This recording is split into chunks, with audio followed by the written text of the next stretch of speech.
There we go. We are live on Ticket TV. And guys, we are live on radio in 5, 4, 3. And we are back here on the Michigan Insider on Sports Talk 1050, WTK The Ticket, online at WTK.com. We're also on Ticket TV. We've got the MGoBlog Roundtable. No Sam today. Sam dealing with some family things. He's fine, but he'll be back tomorrow. But we do have Brian Cook. We have Craig Ross. We have Seth Fisher. And guys, before we even jump into basketball, I do want to say, Seth, terrific job last Saturday. The roast of bacon was epic. It was awesome. I think Bruce is still going, but otherwise it was a terrific night. Yeah, man. I just want to thank everybody who came out again, like all the roasters, like at least the ones I could hear. I'm still not quite sure what your roast was. Man, never leave the sound checks to the non-audio people. I don't know what that lady was doing, but okay. I knew it. We were all in the green room beforehand, and they're like, okay, just lean back from your mic and it'll be fine. And I'm like, wait. Okay, no, I'm not in charge here. I guess I'm not doing this. I shouldn't have listened. Never should listen. But that's over. It was fun. We had a great time, and now here we are. A lot to get to here on the show. And before we get into basketball stuff, Seth, I wanted to follow up on the you posted, was it a tweet yesterday? Because Illinois, all this nonsensical whining about the Big Ten championship, but you said that Minnesota hockey actually has a beef about if they should. Is that a legit? I'm just curious because it actually it made sense to me that in basketball or in football you base things on winning percentage, but in hockey, wins, loss, ties, it's on points. It's not wins. It's a little ridiculous that the Big Ten decided to do win percentage instead of points percentage, like every other hockey league did. But it's like they agreed on it. So, like, in the end, it's whatever you agreed on. So they agreed on it, and then they played the games, and that was the end. So, I mean, it's not like they have a huge beef. I was just stirring the pot a little bit. It was really just to mess with Illinois and I love the fact that Illinois' AD got caught with the hypocrisy because he actually voted like 2 weeks ago that they should keep it, as is. So, I mean, I don't want them to hang a banner. Don't we all want them to hang the banner? I think it'd be fun. I brought this up. You ever hear that the Washington Mystics, when they moved to their new arena downtown and they created the WNBA team, they look up Georgetown's got banners, the Bullets have banners, the Caps have banners, and the Mystics are like, we need something up there. So they put up a attendance record. We led the league in attendance banner, and that's what they did. And that reminded me of what Illinois said. They're going to hang something to the rafters of the State Farm Center. That's what it kind of reminded me of, was the Mystics attendance banner, because they just want to raise something up there. I didn't realize Illinois had been that long since they had actually had a chance to raise something up. So that is what it is. I like listening to wine. They're fun to listen to wine. Yeah, I mean, Michigan fans are going to want to go to that place afterwards just to point at the banner and be like, look, they actually did it. Become a tourist attraction. All right, let's get to the games last week. You guys were on with us before the back-to-back games against Michigan State. So, Craig, we'll start with you. Your takeaways from the two games against Michigan State, the win at home, and then, of course, the loss up there on Sunday. Well, before we get to that, if I could do this just really briefly, I got this card. Here it is from the University of Michigan. And I thought, okay, I'm old. I'm finally going to get my vaccination, which I've been waiting to get. I open it up. It has nothing to do with vaccination. It's a study for a stimulation to improve memory. And then underlined, and this isn't like, this is underlined by ink. Someone says, must have a diagnosis of mild cognitive impairment or dementia. That's what it is. Someone underlined that and then put in quotation marks with an arrow that says, the memory of a goldfish. Now, someone said that to me last week. I don't know who it was, but someone on this show said I have a memory of a goldfish. So I'm always impressed that anyone, or not amazed that anyone listens to this show, but apparently people do, and they even decide they can troll me and make fun of me with random postcards for medical tests. All right, what were we talking about? You are beloved, Craig. You are beloved in this community. To be completely fair, mild cognitive impairment is a pretty good description. Yeah, there could be some truth to that. Okay, so maybe it's all accurate. But anyway, the MSU games, I don't know what to think about these games. I mean, the game number one, we're ahead, 28 points? I think that was it, 64-38 or worse than that. And 64-36 with about 5 minutes to go, and Jawan pulled the plug on the game. And it really wasn't a close game. It was sort of what we thought the differences between the two schools or the two programs really are. I thought Franz once again was the best player on the court, and he broke. I mean, the truth is that Eli kept us in early when we were a little bit scrambly, and he sort of stabilized the situation, and then Franz just took over this game early in the second half, I thought, and blew it out. So, and then you go to the second game, and Eli gets hurt in the first 5 minutes.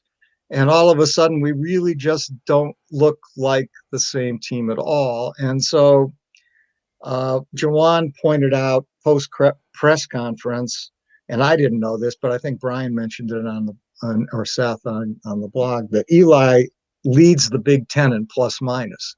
Now, I don't know how valuable a stat plus minus is, but it's probably has some big picture value, and Michigan sure looked like a different team without Eli, as they did back in the Minnesota game. I mean, that's sort of the broad brush of it. Beyond a few other things, getting Rob Riley in the second game didn't help. But well, so also you've got this situation where Rocket Watts is going 7-11 in the mid-range, and that's not like floaters, right? Those are like off the dribble 15 to 18 footers, almost every one of them. Yeah. And so in the first game, Michigan State's 10 of 31 in the mid-range. Yeah. And they shoot 50% in the mid-range in the second game. And that's just one of those things that can happen because they have some good mid-range shooters. But if you replay those games 6, 7, 8 times, that's going to happen once, right? And we just happened to get the one time it happened, and Michigan didn't play well. Michigan shot the same amount of percent at the rim that Michigan State shot on 15 to 18 footers. And that's a recipe for a loss. And is it something like the Illinois game, where the Illinois game, I think there's a recipe there that Michigan has difficulty dealing with. But this just felt like a fluke. Like, this is Michigan not hitting shots and Michigan State hitting shots, and the end. Yeah, Michigan has the best 2-point defense in the country. And the reason they have the best 2-point defense in the country is they force teams to take those long twos. Well, if they're going to make those long twos and we're going to miss shots, like, we generate good shots and they don't make them, and Rocket Watts has been terrible all year. And all of a sudden he's making those long twos. That's what we want them to do. We want them to be taking those shots. Like, we want Josh Langford to have the ball taking the shot and attempted a dagger, because he's 23% on the year, and he makes it. So Langford is close to a 40% three-point shot. Yeah. Okay. So Watts is a guy who's shooting something like 26% inside the line. So remember that game against Minnesota where Isaiah Washington was just hitting 18 footers on us? Like, it was that, just the guy who doesn't do that doing that. There's not really a way around that. You can't. Sometimes the bar eats you, right? So I'm not too bothered by it. It's a disappointing missed opportunity to keep Michigan State out of the tournament, but I don't think it really means much going forward. Yeah, I felt that with Watts. Watts is sort of a mystery. He was really a good high school player, and he was a really good shooter in high school. And I felt like in this game, his first 2 shots were cold misses. He just bricked them off the back rim. They hit the front rim. They hit the bank board. They went in. And he bricked his first 2 shots, and you could see all of a sudden he just sort of gained some confidence. Okay, this is my day. And he really played well. You have to give him credit. Because he did kill us in this game. And so, but I felt like there were so many things. We lost the game. We're minus 11 at the free throw line, and we biffed the front end of 1-and-1s down the stretch. So we leave 4 points on the table there. We miss an and 1, so we leave 5 points on the table at the free throw line, which was disappointing. And then I don't, maybe you guys understand this. for some reason, when we cut it to, I think it was 59-61 with not a lot of time left in the second game, we go into zone, and somehow there's some miscommunication or something, and we let Langford take an uncontested three, and that uncontested three is really the game. At that point, it's over. Yeah, I didn't really understand that, because in the first game, they brought out the zone a couple of times, and Michigan State was able to get cross matches when that zone collapsed to man. So you have Mike Smith guarding Aaron Henry, and Aaron Henry gets the bucket twice on that and scores easily. There was a third one where he was cross-matched on Eli Brooks, and Franz was able to rake it out, but that was looking like it was going to be a good shot too. So it doesn't seem like the zone really works against this team because of that specific mismatch. And then they actually brought it out late for 3 or 4 possessions, like critical possessions, and they got a couple of stops in there. They got a couple turnovers, and then that one was just. I mean, it was just a pass from one guy in the perimeter to the other guy in the perimeter, and a wide open three. It's just like, I mean, those are some of the costs you pay when you want to be multiple. And I don't think I would have been running zone there, but I'm not the coach of the year in the Big Ten, so what do I know? Speaking of coach of the year in the Big Ten, and certainly he's deserving. The Big Ten likes to do these sort of hyphenated awards of the year, the so-and-so coach of the year. And 2 of them I didn't see, even though I saw the outcomes. One was the Tom Izzo pointless moaning and whining coach of the year, which Izzo won, even though Brad Underwood wins that one this year. No, hands down. And then there's the Bob Knight possibly seriously deranged coach of the year, which was unanimous this year with Fran McCaffrey. But those, those awards somehow didn't make the media. Can we talk about how insane it is that Franz Wagner did not make the all-defense team? Oh, my goodness. What on earth? Michigan has the best defense in the league. Franz Wagner has the best defensive win shares, which is not like a comprehensive stat. But even if you're looking at these stats and saying like, okay, the way we're going to do this is we're just going to look at the shiny numbers and make a decision. He's got the best stats in the league. And then you just watch him play, and his crazy Gumby arms are deflecting everything out of bounds. And I know the coaches played this guy. And I know every single one of them hated playing against Franz Wagner. And so they're picking guys from like the number 8 and number 9 defenses in the league. Get out of here. There's a reason that Richard Pitino is about to get fired, and it's because he didn't vote for Franz Wagner. Well, that's true. I mean, Michigan is the number 5 defensive team in the country. Michigan's the number 1 defensive team in the conference, and by some margin. And yet I don't think they had a single guy on the all defensive team. Not one. I mean, how can that be? I mean, it would be like having an award like Woody Allen says for greatest fascist dictators and leaving Hitler off the list. I mean, it doesn't, Is that entirely necessary? Probably not. Never mind. But this is, is mind numbing that somehow. This is going to blow your mind, Craig. Yeah. Is that somebody tweeted this at us? 5 of the last 7 years, the top defense in the conference has not had anyone on the all defense team. Really? Yeah. So they're just not paying attention. So these awards. And this isn't the media. This is the coaches. Like they have to scout. They literally scout everybody in the league. Isn't it? Wouldn't it be kind of simple? Like, all right, if nothing else, who are the 5 guys that I scout the most, that I'm worried about the most on the defensive end, and just write them down 1, 2, 3, 4, 5. Like, it wouldn't be that hard. I don't think you'd come up with the list that you came up with, and I don't think. And this is a Maryland guy speaking. I don't think you'd come up with Darryl Morcell as the defensive player of the year. I don't know how that happened. He's a fine player, but I don't know how he's a defensive player of the year in the league. So the guy who tweeted that to us is David Lecta, who I want to give a shout out to because he also handed me my best joke for the bacon roast. So that guy, he also sent us a tweet from Max Bultman, which is every conspiracy theory you have about postseason award voters is true. And my conspiracy theory on this one is they just don't like Franz Wagner. He complains about every call, and Everybody complains about every call. Sure, but I think that the coaches don't like him specifically. I think that he inherited that thing from Mo, where like anyone who's not a fan of Michigan just despises that guy. And duly noted, Robert messaged into Craig to stop quoting Woody Allen, and I think we'll take that one to heart there, Craig. All right, guys. So we're now beyond the awards and all that. We're now leading into the games that technically the Big Ten tournament started yesterday with. I hope none of you guys watched that Minnesota Northwestern game because that was. I did.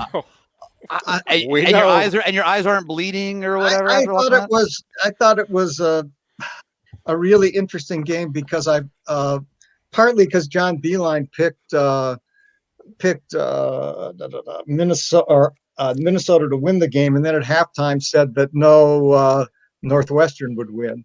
So they were up 14, so it was 37-23 at half. And at 16-2, Masternak was around, and I picked Northwestern to win down 16-2, and then made the mistake of gloating when Northwestern was up by 7 with 2 minutes to go and managed not to score another point in the game. But it wasn't. I thought it was an interesting game. Let's spend more time on this game between the number 12 and number 13 teams in the league. I was really trying to move forward. I was just making a joke about how bad the game was, and Craig's here trying to sell the worst game of the Big Ten season. But that's okay. Then today, obviously, 4 games. Northwestern fans are just like, I'm so glad this season is over. Like, I don't have to watch this team anymore. Except for that whole team is coming back, including Collins. So guess what? Maybe they should make a. All right. Well, all right. We're moving on for Northwestern. Their season's over. So the games start today. Obviously, 11:30. The first game is the game that Michigan fans are going to focus the most on because Michigan plays the winner of the Michigan State Maryland game. And I'll first ask you the question Sam's been asking all the guests this week, which is, which do you prefer? Do you prefer Michigan to play Michigan State, or do you prefer Michigan to play Maryland? Maryland. I mean, that's pretty clear, right? The 2 games against Maryland were huge blowouts, except for the fact that Maryland was unconscious from 3 in the first half of the first game. So they clearly have matchup issues. And Chauncey Brown is a guy who really does match up well against all the wings that Maryland puts on the floor. So not having Eli, which I assume is going to be the case for this whole tournament, feels less bad against the Terrapins. What about you guys? Absolutely agree. I mean, for those reasons, one, I'd rather have Maryland win than Michigan State win, just as an abstraction. And I think Michigan matches up better against Maryland. And who wants to play the same team in a row 3 times, almost regardless of who it is? But it's interesting you say that, Craig, because you guys are the first spat this morning, and then you guys are the first ones to say Maryland. Most people, because as Michigan fans, they just want the revenge from the last game. The last time you played Michigan State, you lost them. You want to play them again and beat them. Some Michigan fans want to, stick at the Izzo with being the team that beats them. So most people have actually said Michigan State and not Maryland. I generally plead the 5th because I have an actual rooting interest in the game. But it's interesting that you guys came straight out and said Maryland for the logical reasons that no one else gave. What about you, Seth? I mean, I just want Michigan State to lose because there's still a chance they miss the tourney even after beating Michigan. No. Keep that alive. They're in. Don't even contemplate that. I know. And Seth, I took that one step further because it would be kind of funny. Brian, you're right. They're going to get in. But say they did get embarrassed today by Maryland, which I would not predict to happen. But if that did happen, Izzo's already said they're going to stay in Indianapolis until they get whatever they're done, and they'll stay for their assignment because they're going to stay through the tournament. Well, what if you get told to stay because you're already there and then you don't get in? You are the wrong side of the bubble. And Sunday night at 7:00, you're leaving to go back to Michigan to East Lansing. That would be the epic of funny, and I'm here for that. So it won't happen, but I would be here to watch it, like live cam the whole thing. Every conspiracy is true, and it's plausible that they look at the Big Ten and say, you know what, we just can't have this many teams from the same conference. Let's just drop one. Which one do we drop? Hey, it's pretty obvious. So. Who knows? It's plausible, but I also just want to play Maryland because I'm pretty confident Michigan can trash them, and I don't care about a rubber match against Michigan State. Like, we played 2 games, and it was a Michigan hockey weekend, right? Like, if you aggregate those 2 games, score everything on aggregate. I get what you guys are saying, and I understand the fan perspective of. And it will not happen this way either, but to line up Michigan State tomorrow, Minnesota Saturday, Illinois Sunday, the 3 teams that you last played when they beat you, you could beat them and avenge those losses. That's the fan perspective. But yeah, you want to line up the best matchups, and Maryland is the best matchup for tomorrow when you're looking at it from that perspective. But There also are games today, so let's go through them. Let's talk about these games today. We'll start with that Michigan State Maryland game. I've a lot of people asking me who I think is going to win the game. I think Michigan State's going to win the game. Do you guys disagree? Well, I mean, it's an 8-9 game, so it's pretty much a toss-up. I mean, I feel like if Maryland hits a reasonable number of threes, that they will win. And unless Michigan State is as hot as they've been from on long twos. So if you look at their last, I think 8 or 9 games now, if they shoot 50% from on mid-range twos, they win. And if they don't, they lose. So whether those shots are dropping is pretty much it. Yeah, I think Michigan State will win. I think they're probably a better team than Maryland, and they're playing reason. As I said last week, the last couple of weeks, Michigan State is closer to their capacities or their abilities than they were for most of the season. So I think they'll probably win this game. I think we all have to give Tom Izzo credit for the end of the season coaching job he did here. He realized what his team needed, which was to get Foster Lawyer injured. And once that guy was out of the way, he actually was forced to kind of play his best players together. And, he's putting Bingham in there more and using his defense to actually get, instead of just throwing Kithier against guys. But, State can match up well against Maryland. Their problem is that they just can't – they have no post control unless they're playing Bingham, who gets, with his own issues. So I think that, State just matches up well against Maryland. And I would imagine that they can, they'll do fine against this one because they're a better team than they were last time they played them. Maryland just blasted them by 18. I don't know what, sure. In the middle of their game, other run, the responses I got from my Maryland friends after that game or during that game was, "This is the least talented Michigan State team I've ever seen, or the least talented Izzo team I've ever seen," and things like that. And maybe it's true, maybe it's not really sure, but that was a horrific performance by Michigan State. I expected to play better in this game than they played in that one. Kind of an aside, real quick, before we go to the next game, I don't pay super close attention to the recruiting rankings like Sam does, obviously, or like you guys do. Was Matty Sissoko really ranked higher than Hunter Dickinson? Yes. I read that somewhere. How? Well, he's very big and athletic, and on many teams other than Michigan State, they would have given him playing time over Thomas Kithier. I don't see any. Hunter's got this really refined offensive game. I see Sissoko as a physical, like a Kofi, a physical presence, but but the offense to not go with it. So I'm just. Well, have you seen Cliff Omoruyi play this year for Rutgers? Yeah, a little bit. Yeah, I think that if he actually got some run, he would feel like that. So Omoruyi is not an offensive presence at all, but he is really good on defense. Okay. He's bouncy. He's just like a guy who could be a really good defensive center right now, and then you hope the offense comes along. And I think Sissoko is kind of in the same vein. Just floored me because they just seem so far apart in ability at the moment, and maybe that's just Juwan versus Izzo at this point. I mean, it's clear that the rankings were incorrect on those two guys, but that's the rationale that I think the recruiting services had. Yeah, Sissoko has a ceiling. I mean, it's just maybe a few years away. So when they rank centers and those things, they're a lot of times they're just looking at that athleticism, looking at their ability to play defense, because they feel like kind of the rest can be taught a little bit. And also remember Hunter Dickinson, we thought he was going to be John Teskey in 4 years from now. We didn't think he was going to just show up and be better than John Teskey immediately. Well, I mean, he was always going to be a guy who was more of a threat to actually live in the post and do well there. I think the thing that really surprised about Dickinson is his defense. Because if you look back at his year, he crushed Trevion Williams, he crushed Luka Garza, he crushed Trace Jackson Davis.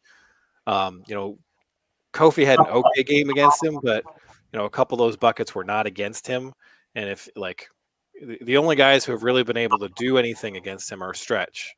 So Liddell hit some threes on him, but when they got in the post, it just wasn't a thing. So they've been able to single the post all year, and that even against the top end bigs in college basketball, because they're all in the Big Ten. And then that's the thing that really stands out as a surprise to me. All right, guys, we have other Big Ten games to look at, and obviously projecting the rest of the Big Ten tournament and looking ahead as well. We're going to do that on the other side of the break. We're going to take our on-radio break. We're going to stay live on Ticket TV. You're listening to the Michigan Insider and the MGoBlog Roundtable here on Sports Talk 1050 WTK, the Ticket. I'm getting a little bit of audio feedback. It's not too bad, but it's a little distracting. I think it might have been Craig's. Yeah, we're clear. All right, I'll be right back. Okay.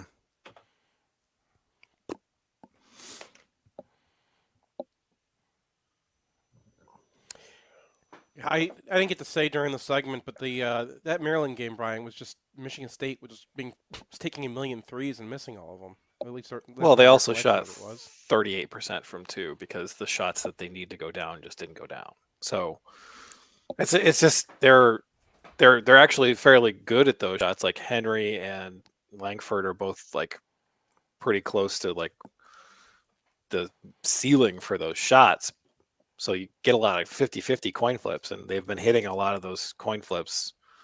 I mean, they're not 50-50 coin flips; they're 60-40 coin flips. I can't hear a thing. All right. So, you know, there's not really much you can do about it because you got to let them take those shots, and if they make them, they make them. Craig, you muted yourself. I muted him because the echoing. I'm sorry. There you The go. echo- I don't think it was. I don't think it was his deal. So, yeah, because I'm not getting anything now. It was actually happening Yeah. when I was talking. I was getting some sort of feedback in my ears. So I'm wondering maybe if Seth didn't have the Seth has a weird thing with this where when people drop in, like when you pop in, he like loses audio for whatever reason, okay.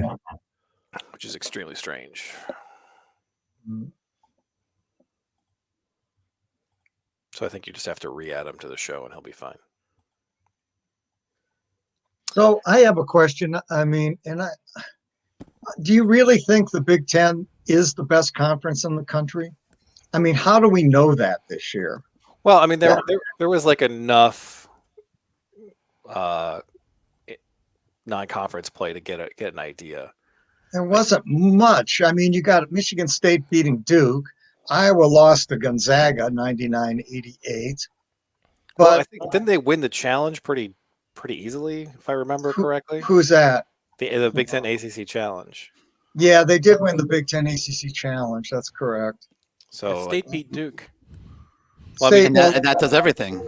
yeah, yeah. well, I mean, and like actually, I mean, Michigan's non-conference schedule didn't look like a whole lot, but like Toledo, there's some like top 100 teams in there. Yeah, Toledo's good. I mean, I think last time I looked, they were like 52 or 53. They had worked their way up. Like at some point, But they like the KenPom rankings for the conference were like the highest in the history of KenPom, and I don't necessarily buy that because I think that when you have fewer games, you're more prone to get some extreme results, and that feels like an extreme result based on a limited number of non-conference games. But yeah, but that's what you got. yeah, I mean, you don't have a lot of data, and that's why I'm not so sure. Everyone assumes that the Big Ten is the best conference, but I don't know. I mean, like, who's the competition though? The Big 12? Big 12, But that's it though, right? Like, probably right. you could make an argument between those two conferences, but other it's got to. The Big 12 has got to be the only real competition. I mean, well, then the Big 12 has some just absolutely hideous teams in it. So let me look this up.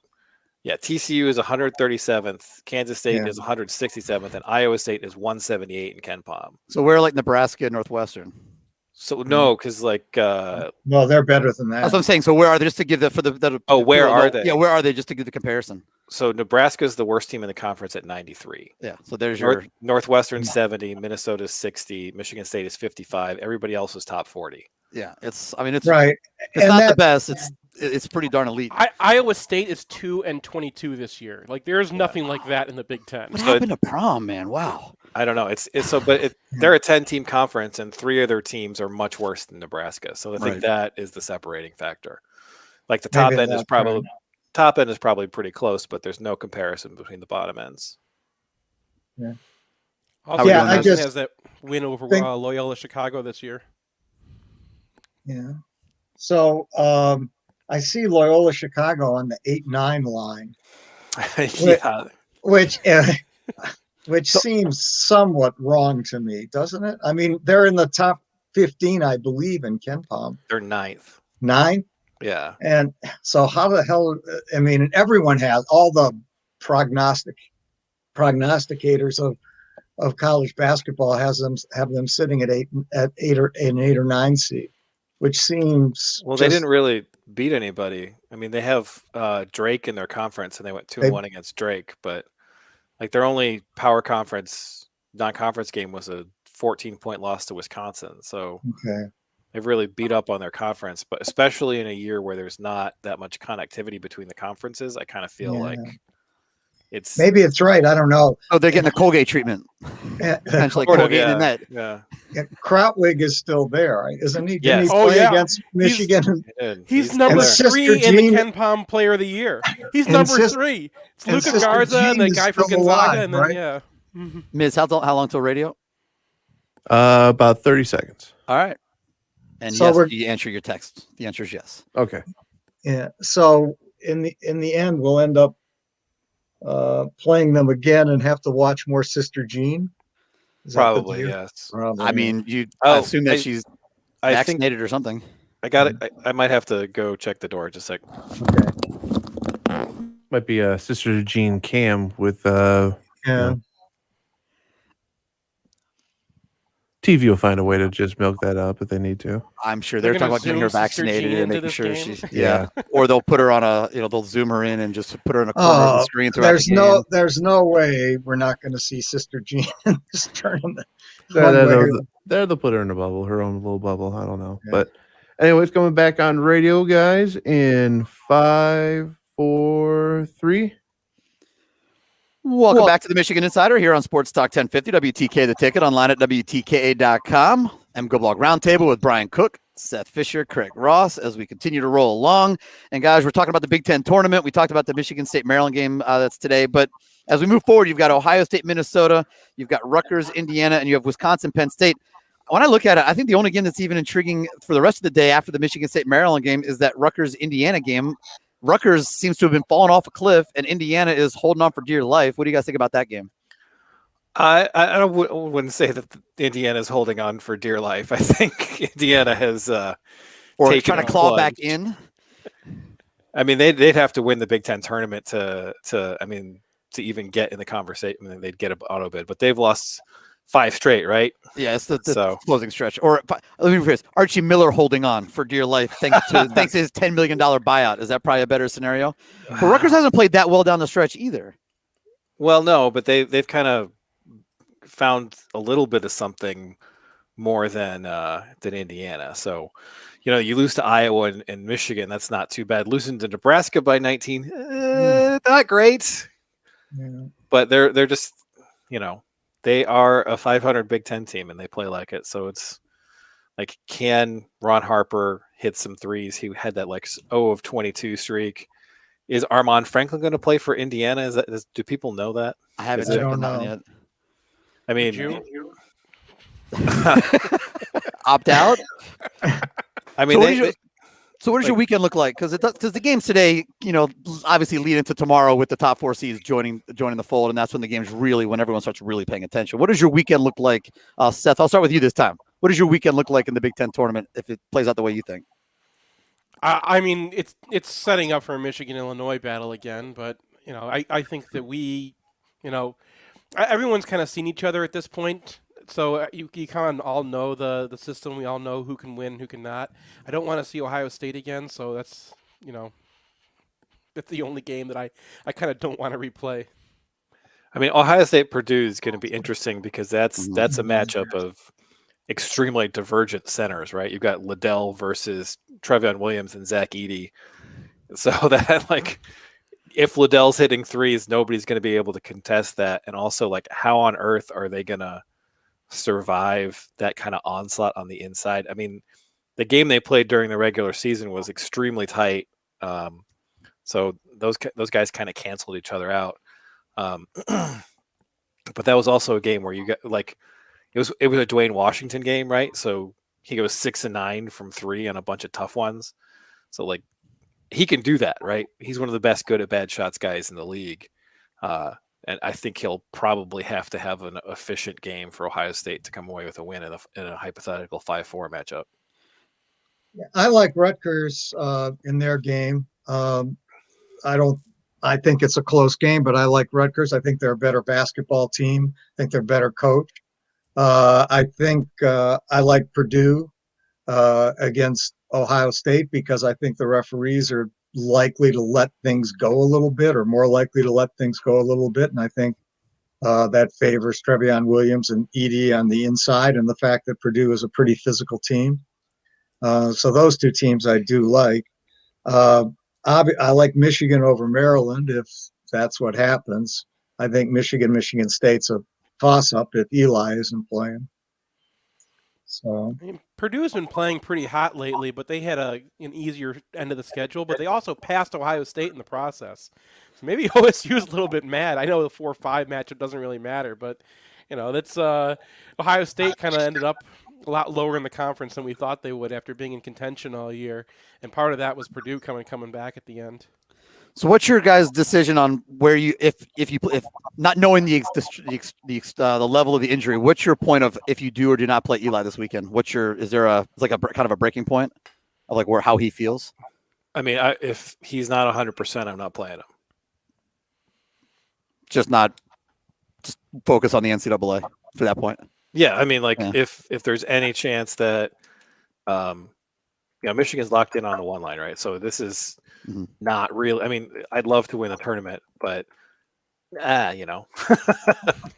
agree with you. If he's at 100%, I agree. I was just curious if you guys had a different opinion. That to me, if you have to rest him until the second game of the tournament, you can always do that because a 1/16 game, it shouldn't come into play. But I agree. I want him 100%. As much as I want to win the Big Ten tournament, as much as I want to see Illinois on Sunday and beat them.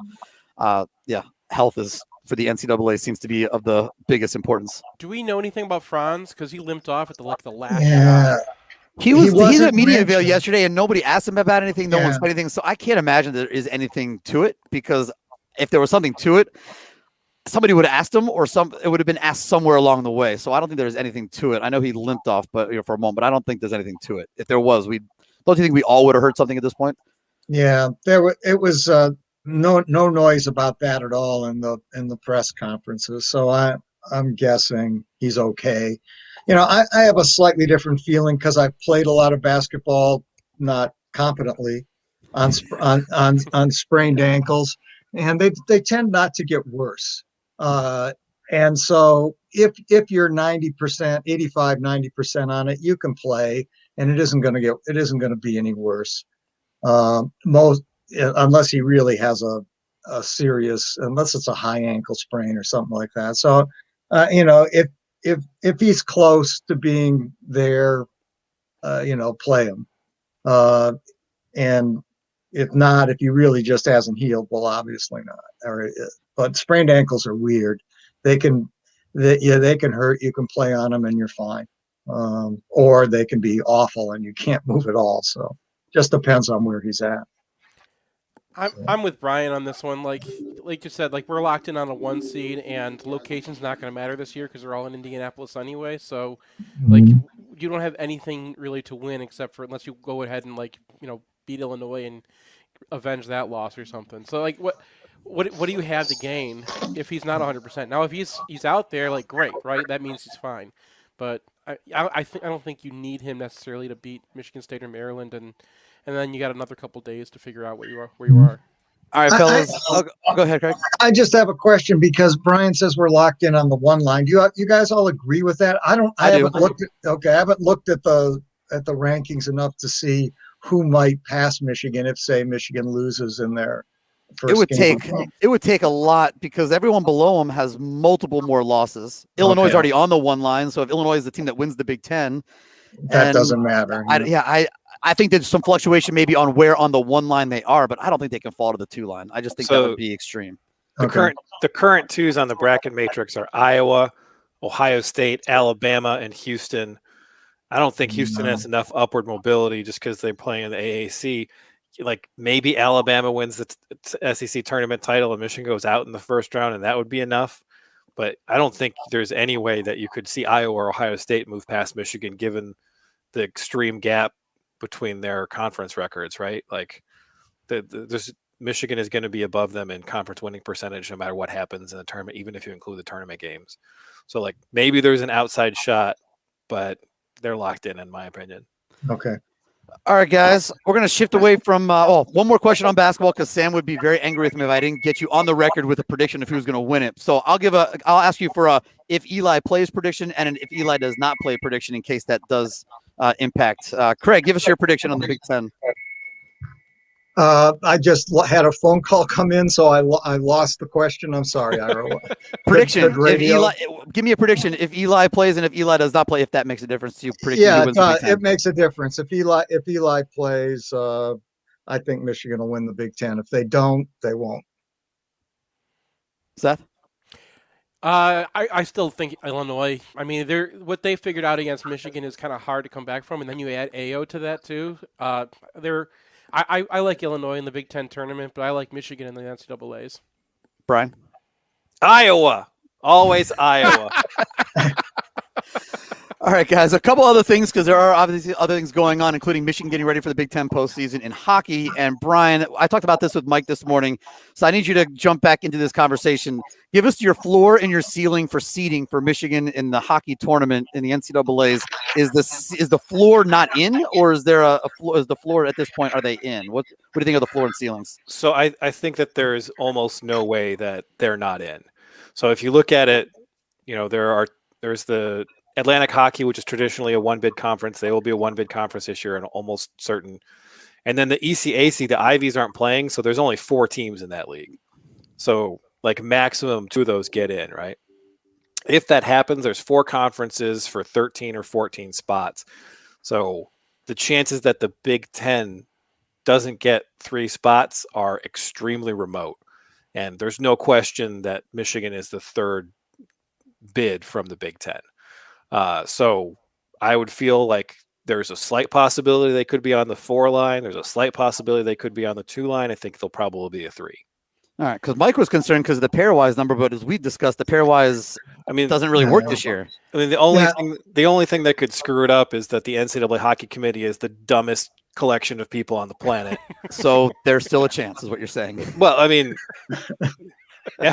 you said NCAA and dumb. I mean, it never attributed to malice what can be attributed to the NCAA Hockey Committee.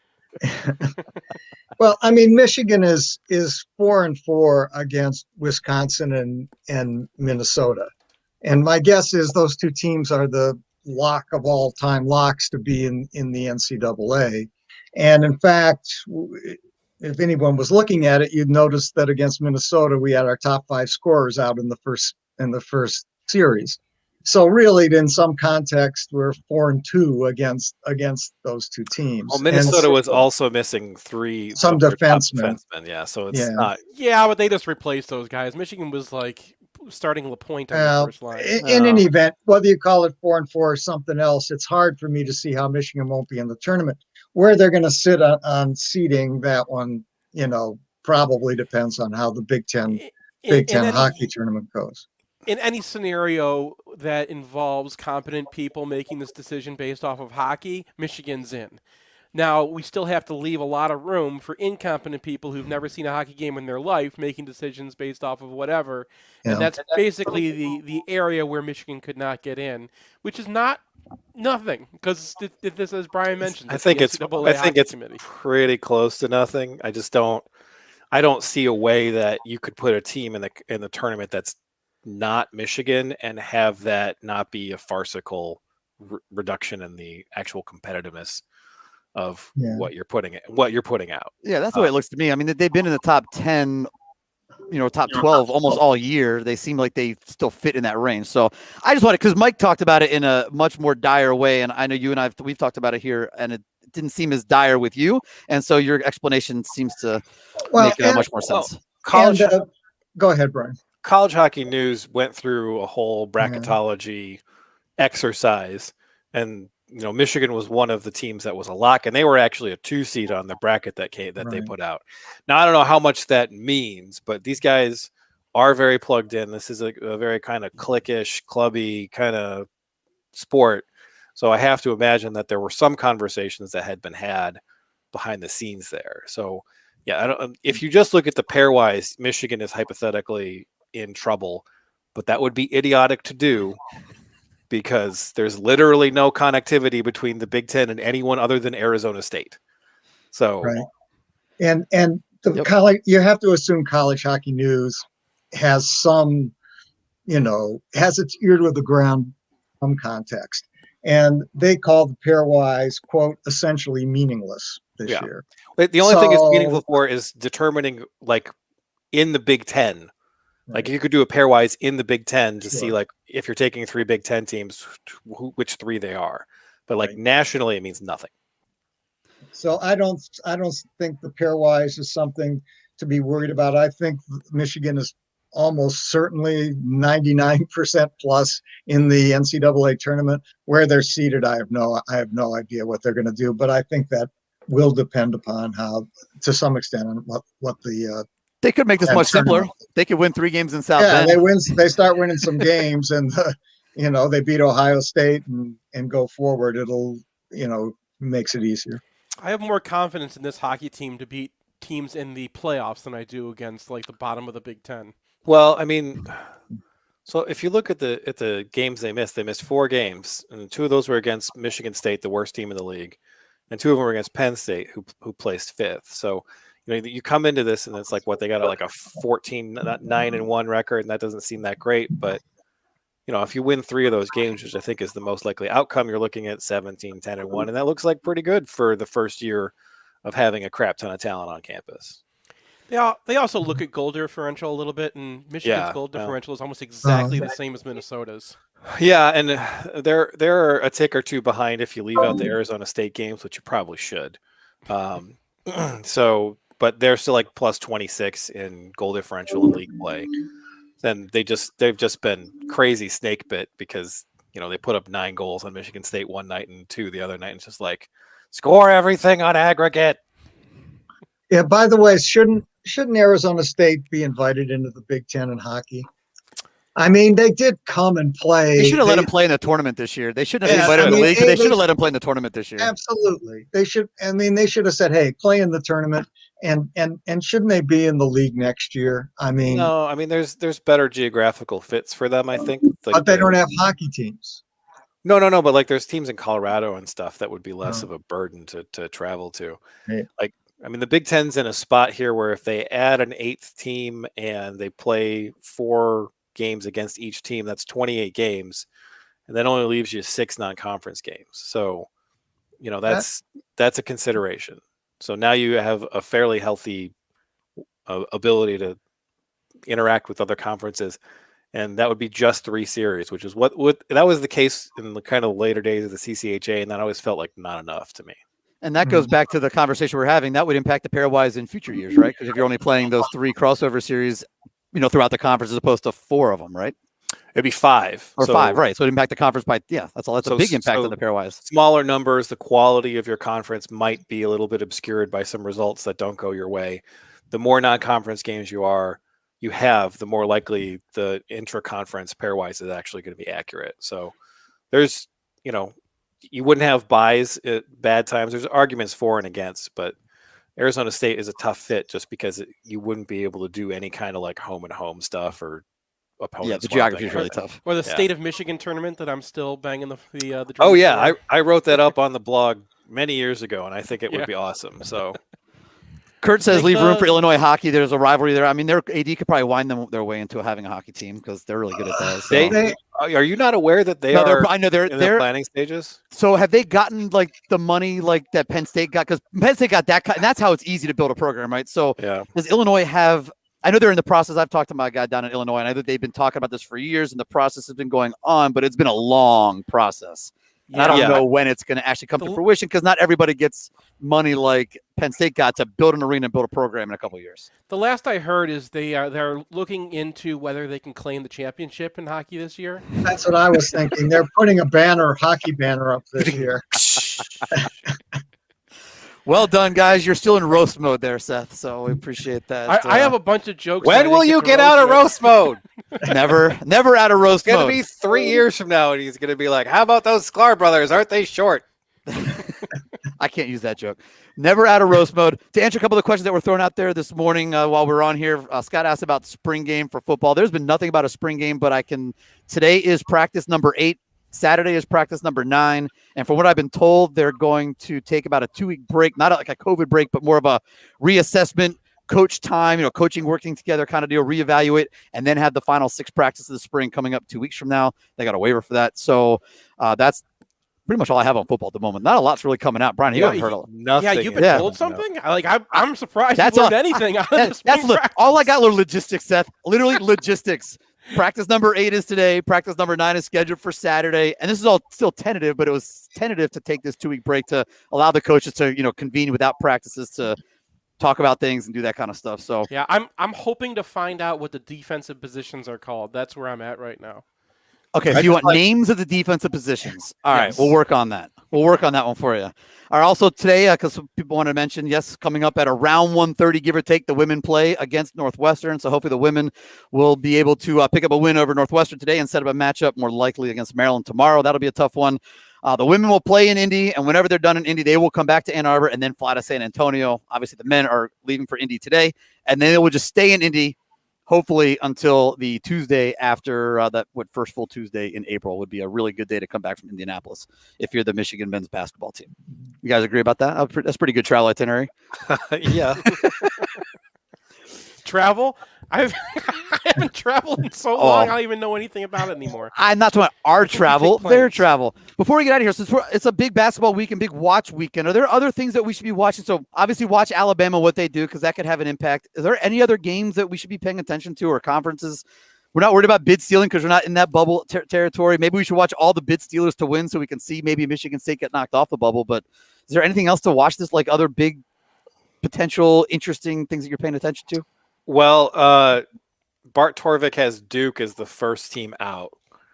So you got to root against Duke because it would be really funny if they miss the tournament. So it'd be so tough to root against Duke. I better clear my schedule out to do that, man. But if Duke is the first team out and they steal a bid, couldn't they steal Michigan State's bid? Well, so T-Rank has Michigan State as a last 4 bye team. So the chance they actually miss is extremely remote. I am sorry. So go Terps, embarrass Maryland, embarrass Michigan State today, and that would add to this conversation. I don't think any of this is going to actually happen. No, but just let it go, guys. It's not going to happen. Well, guys, appreciate it. Great stuff as always. And next week when we talk, we're going to be talking brackets. Hopefully, maybe a Big Ten championship. That'll be fun too. But brackets, and that's always fun. Another one. Yeah, a much bigger bracket. We're looking forward to that one because we did not have this conversation all last year. We missed it, and so it's fun to have these conversations back. Craig, Brian, Seth, thank you very much. Ms., my man, thank you very much as well. Appreciate you joining us, and everybody for listening to the Michigan Insider here on Sports Talk 1050 WTKA Ann Arbor, a Cumulus station. We are clear. All right, guys, appreciate it. And we're going to end the broadcast by internet.